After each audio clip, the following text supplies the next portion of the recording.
Well, hello, all of you out there who are listening to us or watching us on YouTube. This is Geeks Assembled Audio Heads. Yeah, we're super glad you joined us for another fast-paced, fun-filled review of an audio adventure. This one we're reviewing is called Scorpius. It's called Cyberman Scorpius. It's written by um, Nicholas Briggs, directed by Nicholas Briggs, um, produced by Nicholas Briggs, Starring Nicholas Cage. starring Nicholas Briggs.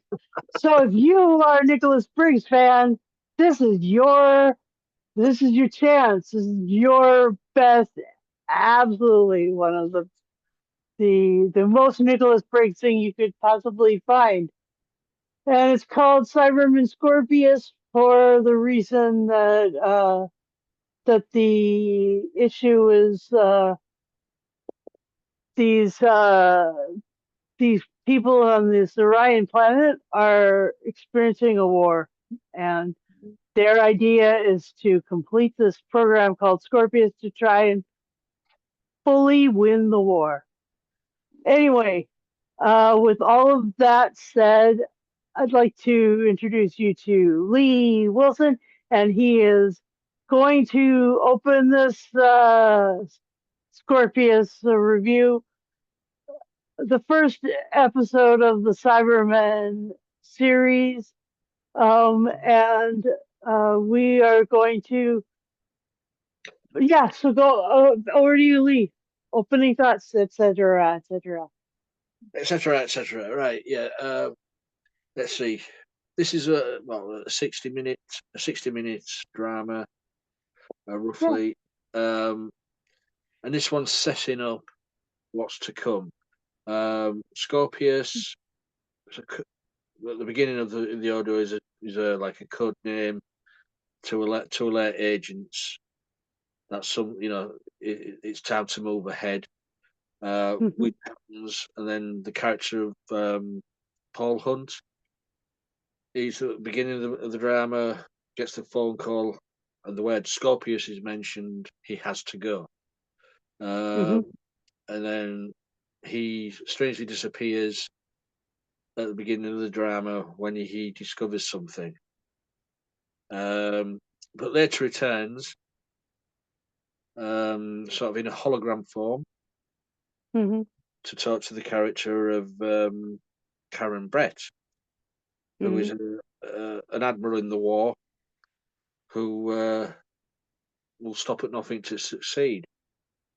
Um, he Right. said the Cybermen aren't really in this.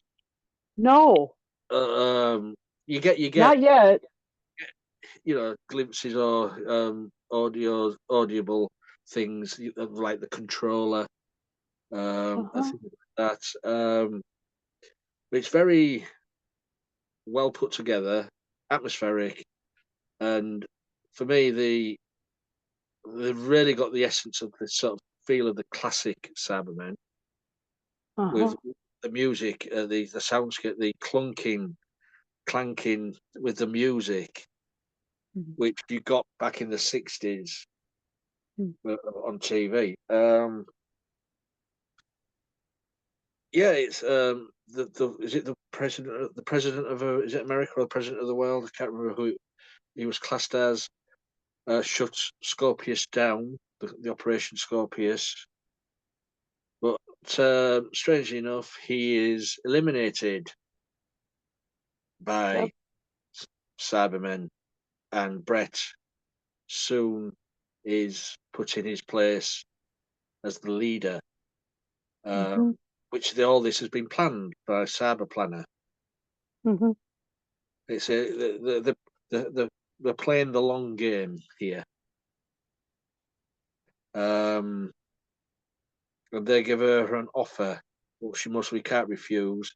And at the end of the audio, she opens up the transmat from her presidential place, and she goes to the Scorpius controller, wherever it is, where Paul Hunt is awaiting her.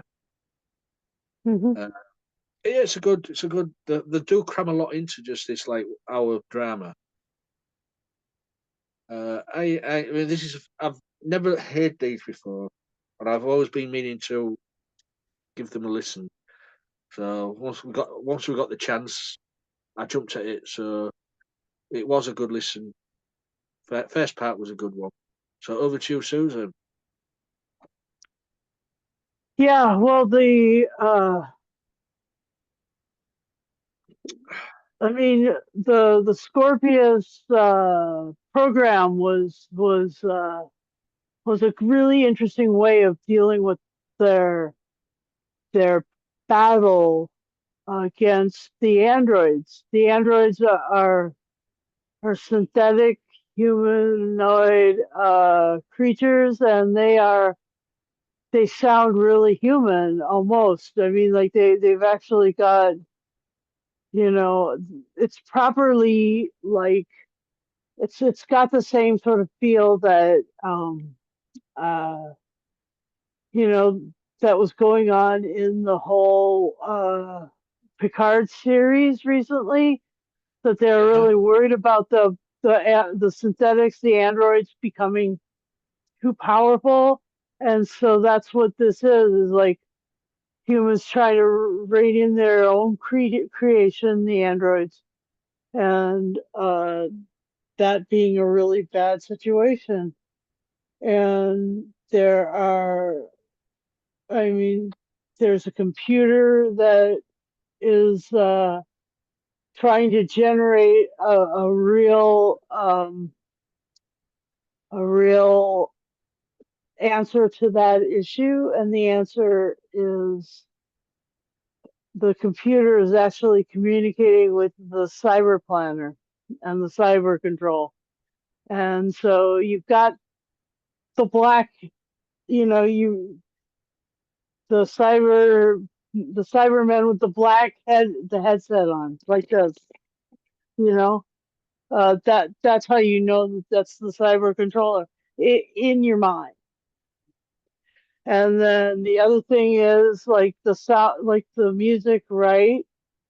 The music gave it its emotional quality. It really was like the Tomb of the Cybermen or the Moon Base anyway, all over again. It was great that way. And this is yet another one of the like three or four origin Mhm. stories of Cybermen. There's spare parts. There's the Cybus Industry one in David Tennant's Doctor, the 10th Doctor. And then there's also the Telos one, and uh, uh, yeah, I think that.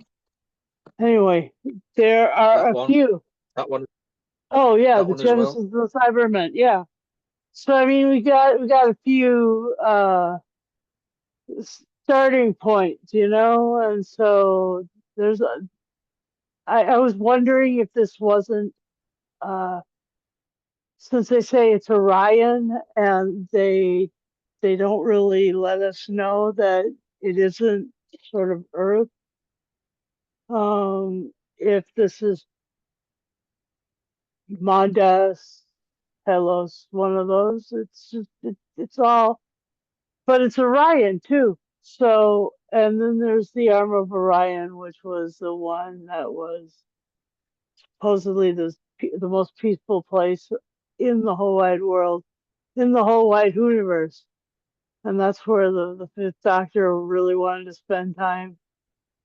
Uh, so yeah, there's uh, there's that kind of coming against sort of like something that was in the old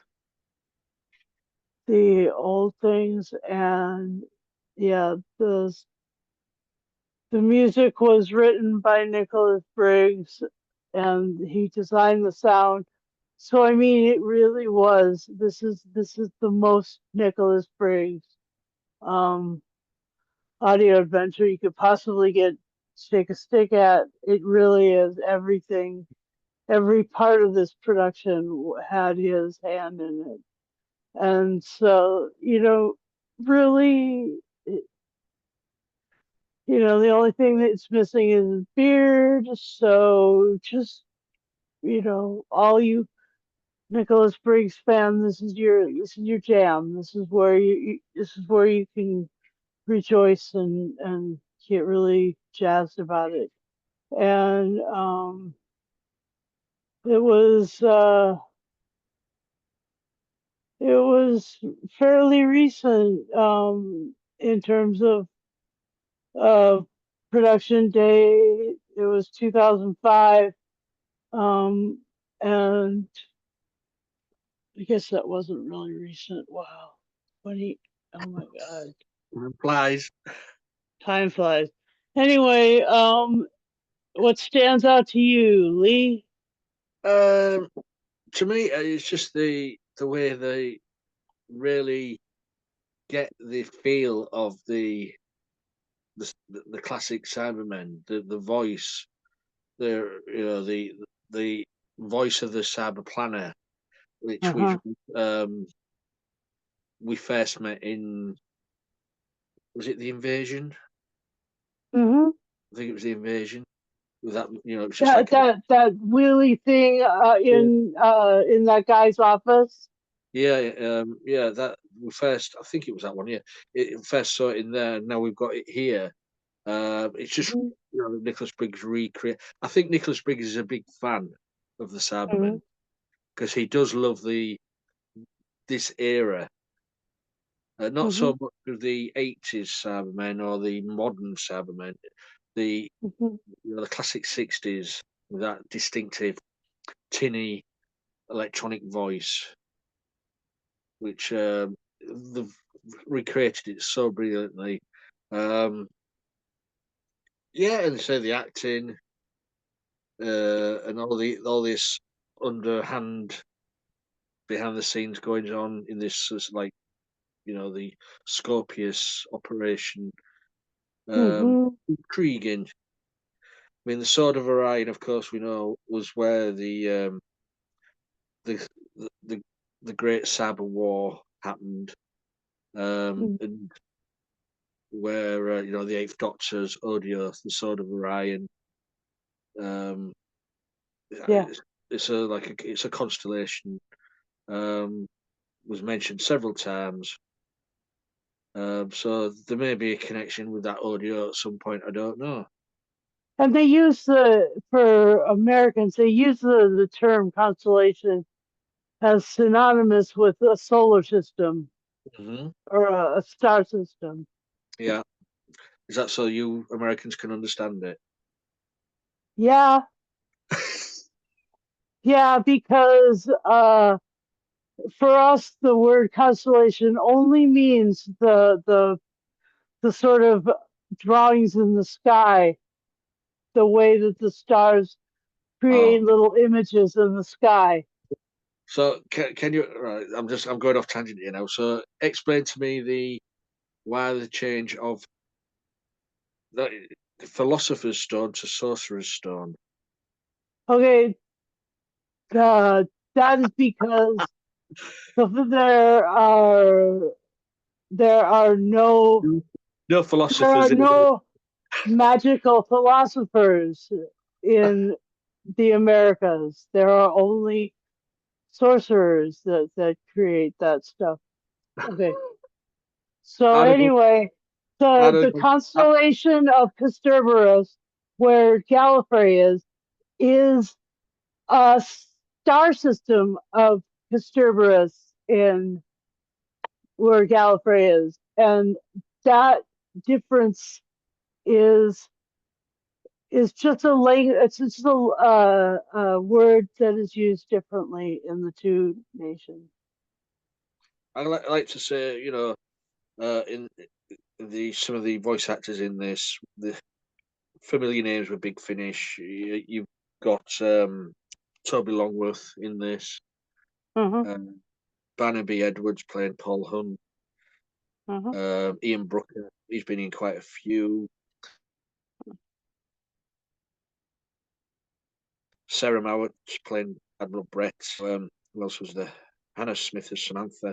So there's some familiar names from the Big Finish list of actors used in this.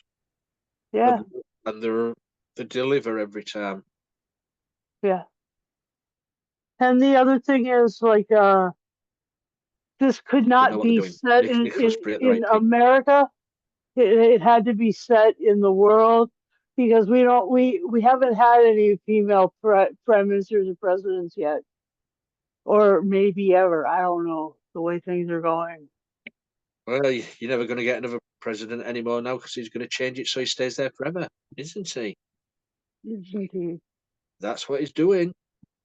Yeah. So anyway, I was just like wanting to address the question that you had posed earlier in the podcast before I forgot, and because you mentioned Sarah Mowat playing Admiral Brett, and Admiral Brett becoming the president and the leader of the nation, just out of pure, this is absolutely the right next step for you. Mm-hmm. And Admiral Brett really did have all of the right answers for the dealing with the android war. But the trouble was is that Scorpius was already underway, and Scorpius was going to bring to power the cyber planner. Yep. Anyway, So there you go. brokering a deal with the cyber planners. Just a, what did you call it? A thing you couldn't refuse. Thing that you couldn't refuse, yeah. An Yeah, offer. thing you couldn't offer. There you go. But yeah, So, I enjoyed it. As I say, it's from 2005. This is the first part. I think there's 4 parts in this series, but this is the first part. mhm. So, All right. So, what would your final say and score be for this? well, it makes me very nostalgic with the way the Cybermen are portrayed and the Cyber Planner. Intrigued the first part, so intrigued and see how it goes. Will the next parts be better than this part? Who knows? So my score, I don't want to give this the full marks, because the next part might be better than this. so for this, so for this, I'm going to give this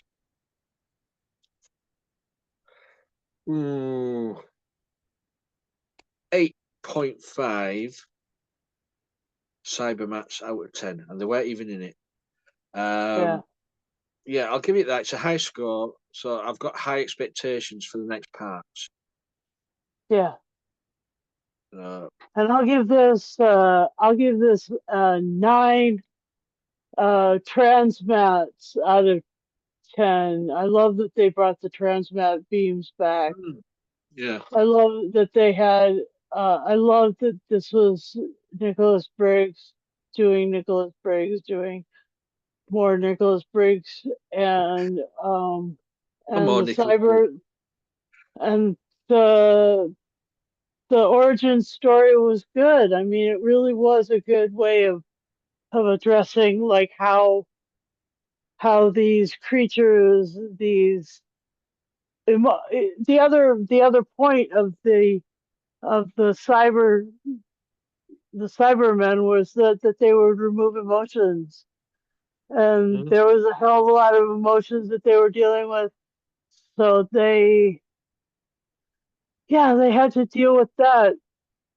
all the loss, all the dead. It really made these characters emotional. So that's really why you saw that they were talking about the removal of those emotions.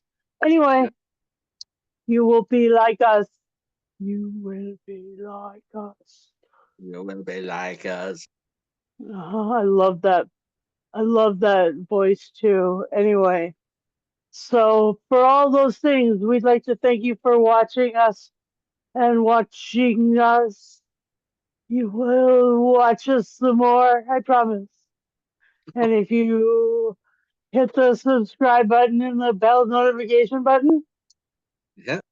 you will receive notifications when we turn out more videos for audio heads and for the rest of Geeks Assembled. This week we are reviewing Airport 1970.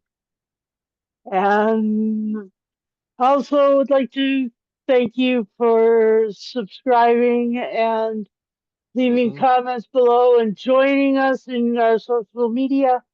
We have Facebook group, which is really fun, and there's the wonderful Instagram that Lee's got. We're still on X. We will invite you to enjoy our content on YouTube all the time. And yeah, so thanks for watching. Have a great week. We will be back in a fortnight with another audio heads. Thank you. Carry on.